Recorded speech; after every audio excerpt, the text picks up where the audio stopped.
Hey guys, welcome back to another box opening video with Heavyco and Sir Deku. Yeah, hello. Second unboxing video. It's a week later. Yep, totally a week later.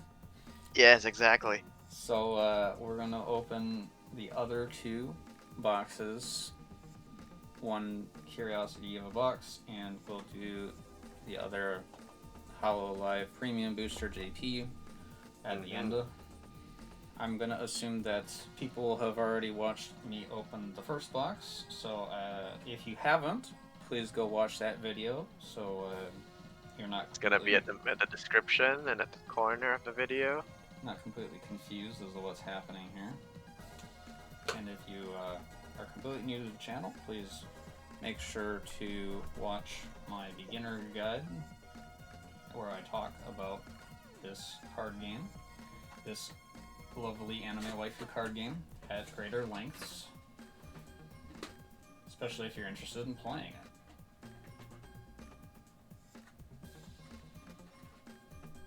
My tool is at the ready. Alright, let's go get it. Hoping for Super Hyper Black Lotus Rare this time.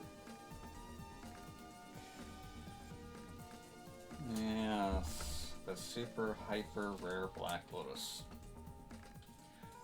This promo pack has Umaru in it. It's my favorite character, but I felt like they could have done a little more justice with the art for this one, but you know.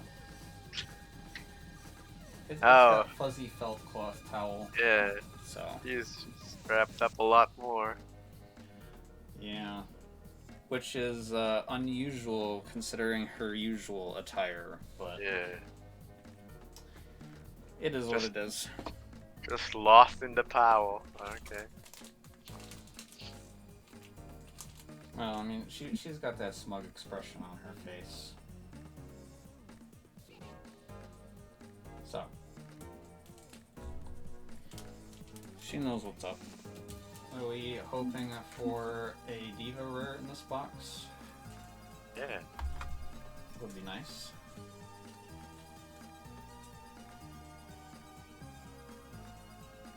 I get my piles set up.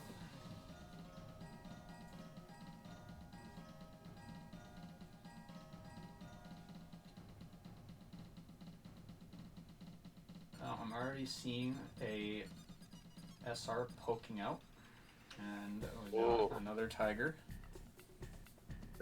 That we do.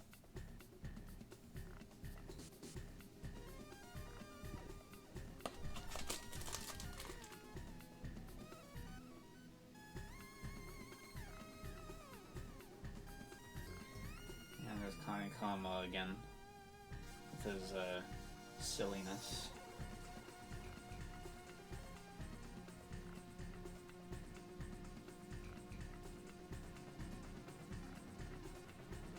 Bold, and we've got a foil common of a brave.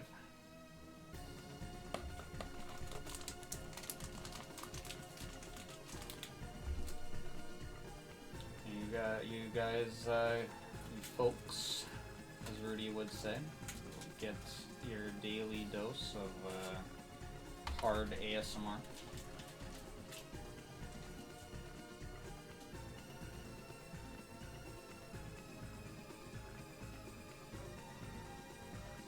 So Deku.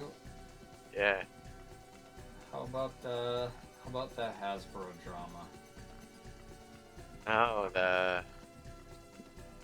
yeah. I mean, it's happening all over. Like companies going after the short-term gain over the long-term benefit. Mm-hmm. And the fact that they're now getting downgraded or something, and investors are not really liking it. Yeah.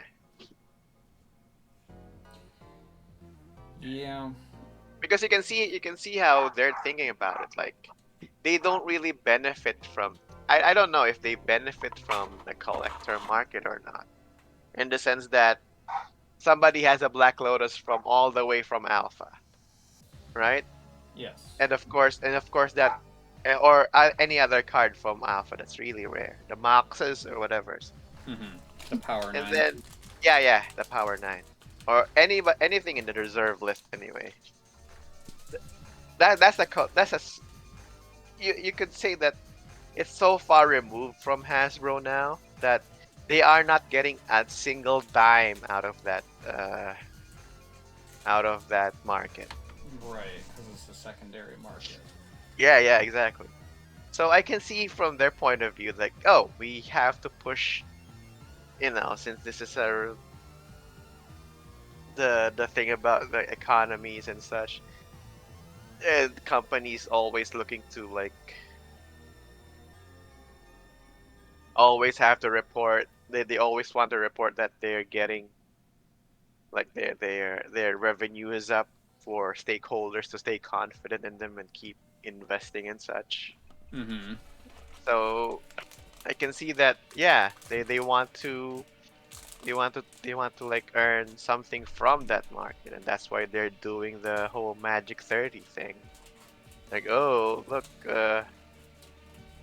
we're gonna be reprinting the reserve list. It's not tournament legal, but it's like people are already like selling, like bidding on like Magic 30 Mox Pearls for like $3,000 each.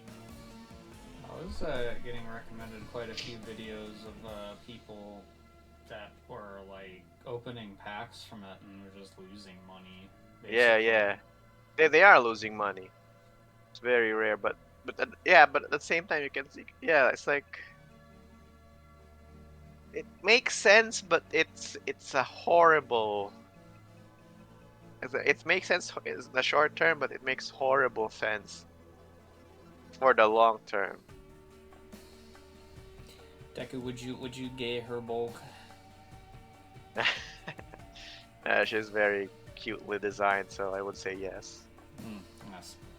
So yeah, not really liking uh, what Hasbro is doing with Magic, and the fact that the collector market is falling for it, because this is their like experimentation, their experimental phase now, like, and now that they've sort of proving that, oh, we can make money out from collectors now again, and Yep. not ju- and not just the people who collect cards for the fun of it. It's for the people who see them as investments. And don't get me wrong, there's nothing wrong about going into a hobby and thinking about, this is a great investment. This is Right. something I can get value, because I collect robots. And I don't just collect the modern stuff, I also collect vintage. Not just Mm-hmm. because not just because I like them. And I do. I think there's a lot of charm to the vintage robots that you don't really see anymore in the modern stuff, but at the same time, you can't see them as investments of your money, in that you can get money out of them if you sell them. If you want to sell them, or if you want to like offload them to somebody, you can still get a return. It may not be, like super high, but you still get a return, so that's always good. So Well, there's not I'm not against people getting into hobbies, in collectible hobbies, for the investment angle, but at the same time, it's like it's supposed to come after the fact, like after. right. It's not especially with card games, I feel. Well, I think the odd and kind of frustrating part of the Magic 30 debacle is that the way that it was approached by Hasbro and Wizards is it's hard to really tell what the target audience was for it because, and I know there's been a bunch of videos that have talked about this already, but um, because I mean obviously they're not really targeting the big collectors that buy all of the old alpha, beta, revised, or you know the specifically the Power Nines or Black Lotus, because if with the amount of money that they are charging for the 30th anniversary, you might as well just buy the actual thing. No, I think that's what they're trying to do. I think they're trying to like artificially make it scarce and hard to get. So at the same time, they're basically putting artificial value on the card that you get because because from what I hear, um, the print runs of Magic cards right now is so high that everything is cheap. Like all the cards right now that you can get are pretty cheap, even the powerful ones. Yeah, I might be wrong there because I've seen Rudy like complain about how um Hasbro is printing out way too many cards, way too much product in too short of a time that Yeah. the cards that used to be like back in the old days where the card print runs were relatively small, there would be a natural and organic rise in value of rare cards because they are in fact rare. But now they're not only bumping up they're not only bumping up the price they're not only selling Magic 30 packs at extremely exorbitant price.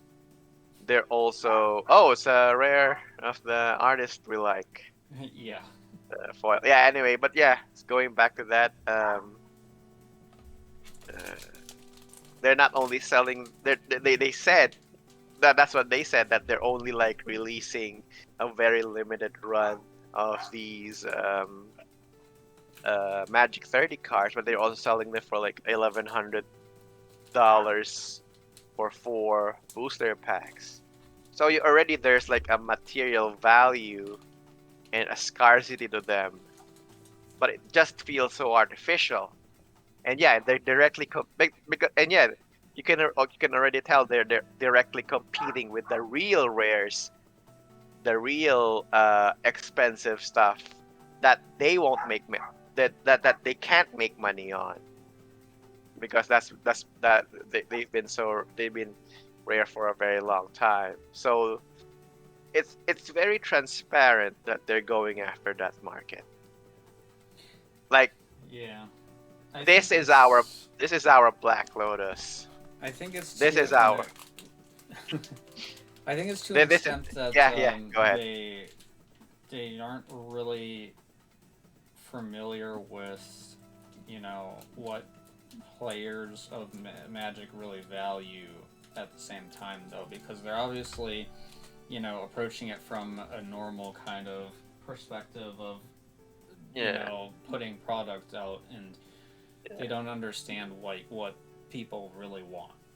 No, I would say they understand. They completely understand what the players want, what the players hate.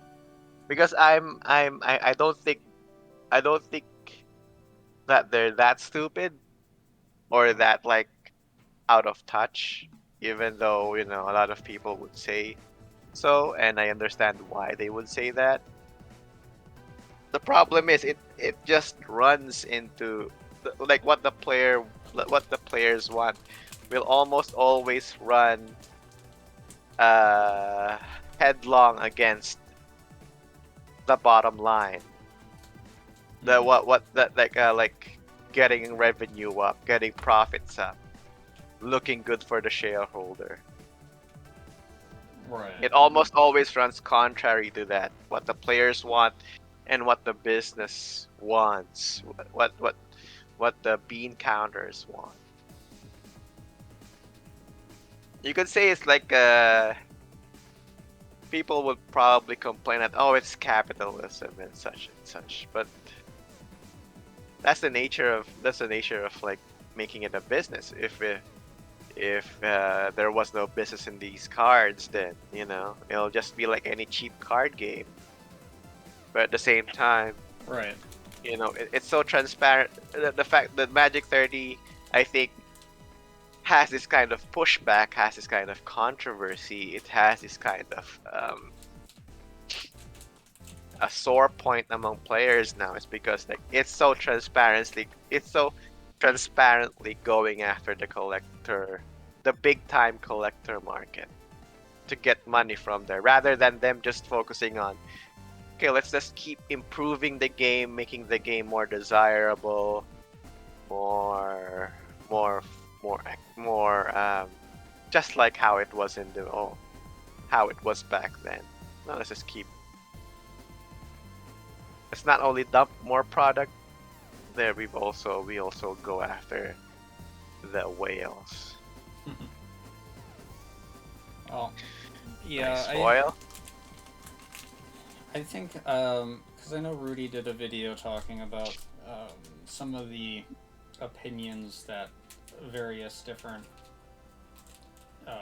local game stores he talked to, had talked to him about with Magic in general, where some of them talked about that Magic's releasing too many sets too frequently, and then there was another one that mentioned there's too much kind of there's too many different kinds of product for each set, with like set box, draft box, collector box, and then all of the commander deck stuff and the jump starts and etc. etc. I think it just kind of dilutes the value too much. Oh, definitely, yeah. Well, we're getting a little sidetracked. I know I brought it up, but Yeah, it's fine. I mean, we've been seeing we've seen these cards before, most of them, I think. Yeah.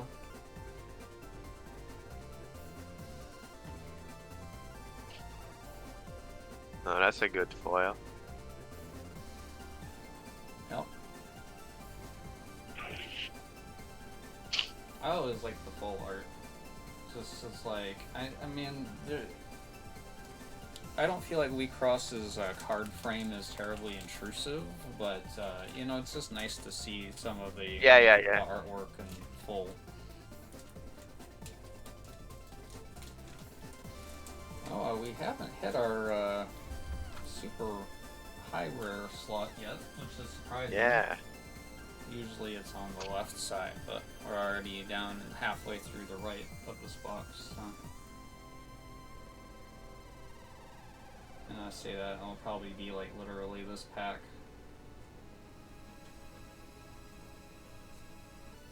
No.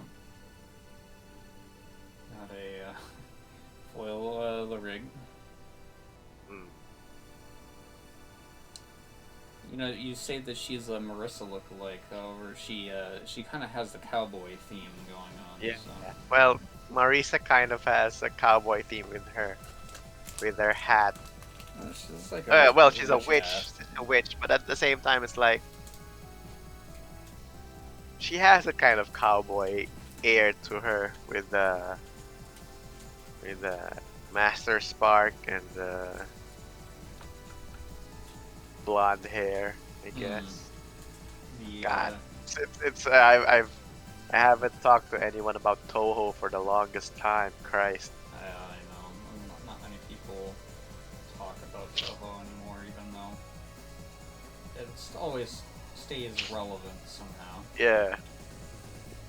I don't know. I was big into Toho a long time ago, but super rare. Hamlin. The Pied Piper.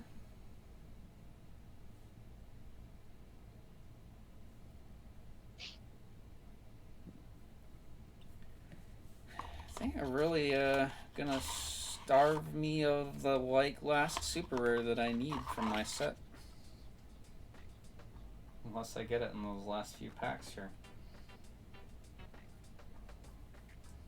Well, that's Let's see, you're I guess where you would have Talarian come in and tell you to buy singles. Ah, yeah, that's true. Because that's his catchphrase. Or one of them, I guess. I don't know. Admittedly, I've more recently kind of introduced myself to his channel, so. It's fun to watch.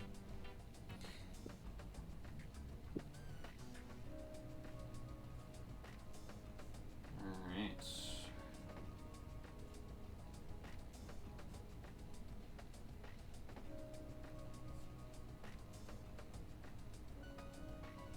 And we got another Draco. Draco, or however you pronounce it. Is that an overarching trait of the YouTuber is to be horrible at pronouncing names? Trying to force memes. Trying to sound quirky. Okay, down to 3 packs. One of them's gotta have that secret or higher.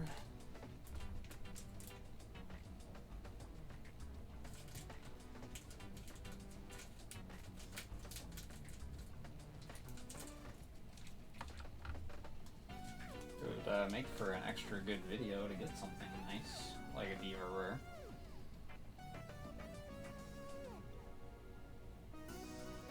It is what it is. That looks like a secret rare. Ah, it's a dupe. Oh, there we go. It's a dupe? Yeah, it's the same one I got in the last box. Oh. Of course. Wow. Of course. Darn. Well, a secret rare's a secret rare. Maybe you can dump it for... You can trade it or sell it. Yeah. I did want to... Because I actually pulled a token for it. So yeah, it was... At the beginning of your attack phase, vanish Signy in the Signy zone unless your opponent discards a card or pays one of any color. So her ability lets you put one of those on one of this opponent's Signy zones for like the duration of the game, essentially.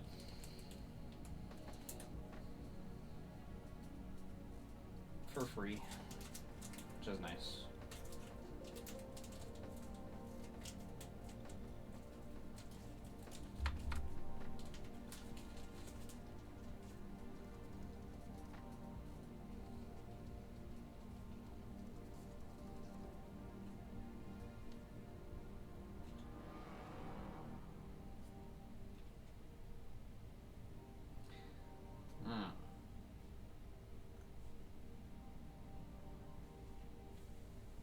I'm wondering if we have been cursed with extreme duplication here. Although the box topper wasn't a dupe, so... It's the lack of the draw. Yeah. And we got last pack. Alright. Let's pin our hopes and dreams on that pack. Yeah, at least the SR I'm missing.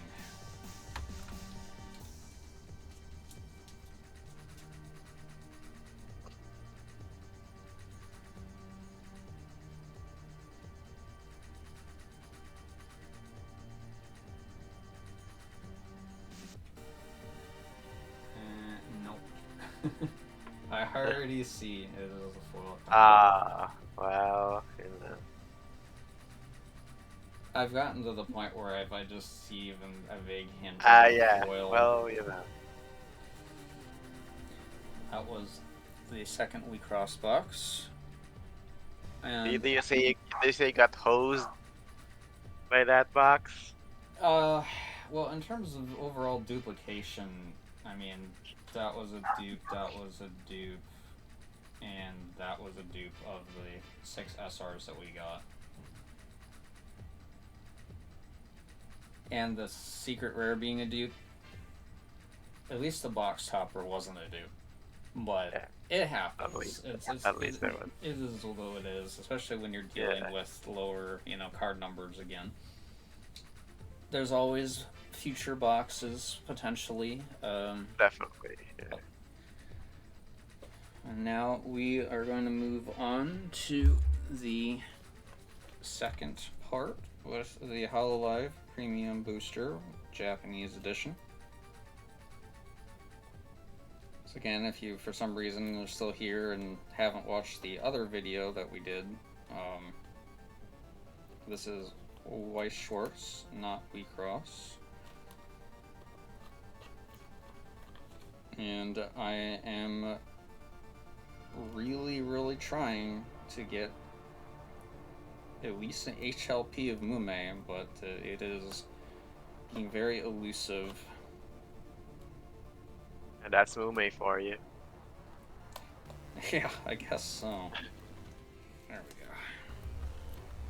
Because I basically emptied my other box. Alright. I'm gonna have to buy more sleeves when I get that case in.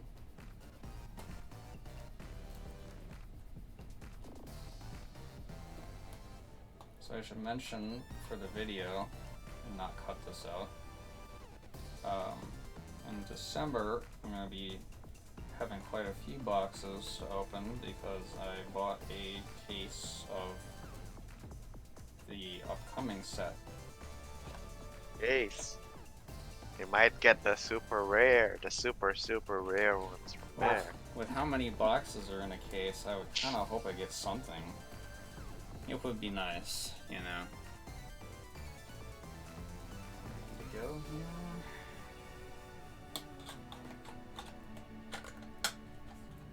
Alright.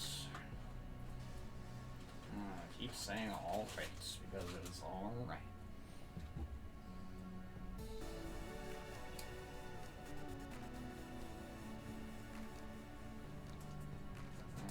For Decu, we're definitely hoping to see some more Okayu, or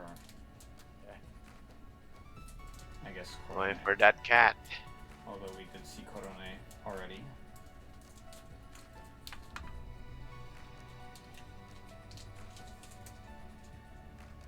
We've got she shall not be named.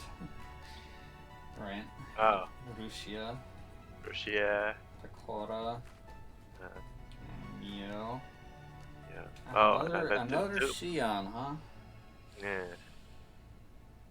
We got Dupe Central today.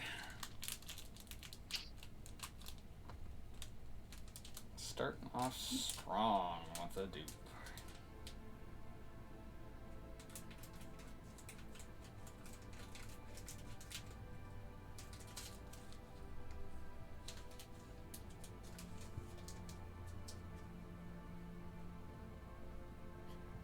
Rene, Kiara.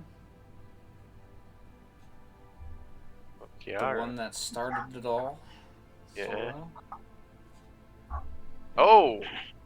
And we've got The rat. Bay. That's the rats. Is she a journalist? Journalist? Because I always keep seeing press jokes about her.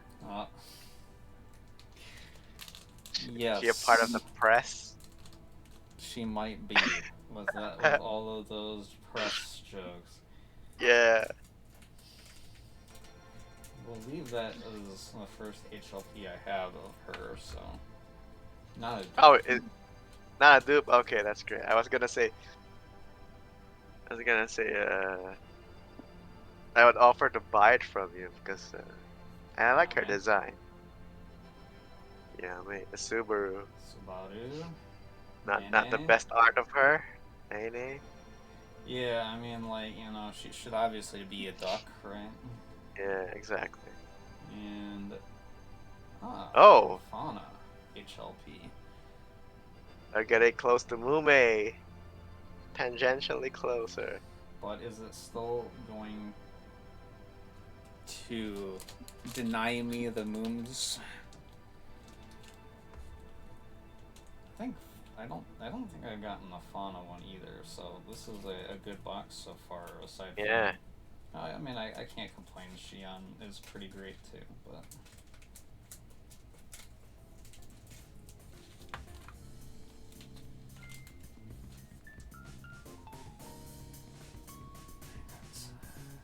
Nico. Nico. Say. Roboco. Oh, Roboco. Always nice to see her. Sana. Oh! Sana, we're you're getting the whole closer. console in this one. Yeah. I think I also haven't gotten the Sana. We're assembling the console. She went back to her home planet. Yeah. It's a shame, but you know, it happens. Things end up going directions that you can't always control, or I don't really know the specifics of the situation I'm speaking of. Okay, Sana. I've got Yofi. Yeah. Watame. Another Watame. And the Suisei. No, dude. Alright. Last pack. Still haven't gotten even a normal of Mume. It's really frustrating, man. I know. But it knows what I'm looking The for. desire sensor is real. Yeah. The desire sensor! The desire sensor is real! I'll never complain about getting an Ina. Nice. Avisu. It's her month right now. Yeah. Non-stop, not November. Louis. Ed. Oski. ASCII. Did So, you have ready? I don't think I have an HLT of her, so. Well. So like Some 4 new out ones of in 5. this box for sure. 4 out of 5 uniques. Mume still remains elusive. It just means I'm gonna have to get more boxes, right? If it turns out that the Bay is a dupe, can always make you an offer, Mr. Deku.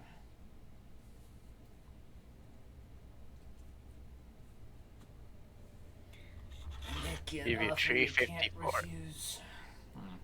I'll give you $350 for it. Right, $350, huh? I don't know about that. How are you feeling about that, Deku? But one in particular. The box in general. Oh, pretty good. Bay is a nice surprise. Sana. The uniques are pretty good. As you said, more Shion is always not a bad thing. Yes. And Suisei is always great. I think my favorite there is Bay. I think her art is pretty good. Stays true to. I think it's very true to what she originally looks like. Mm-hmm.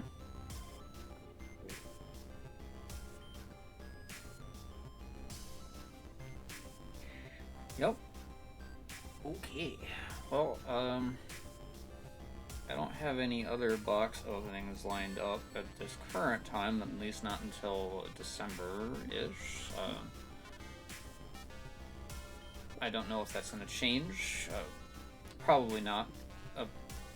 We'll likely have to wait till those come in the case.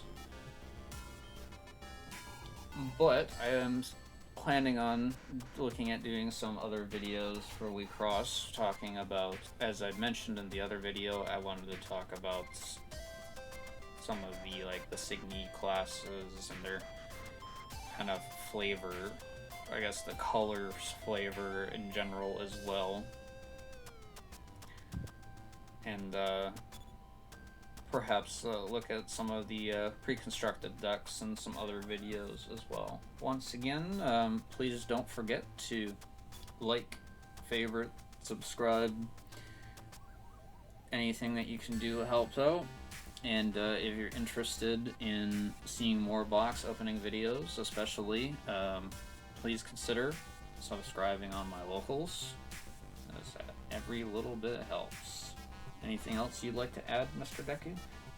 Well, I hope I'm looking forward to the case opening in December. Get that big time rare. Mm-hmm. Are you gonna get any more Hololive boxes by then? I don't know. I mean, I would like to, but I guess it will depend on, situation. But I mean, yeah, if I could, I definitely would like to. All right. I'm looking forward to it in any case. Nope. Yeah, so I guess we'll see you guys in the next video. Probably talking more technical detail stuff. Right. And yeah, so see you guys next time. See you.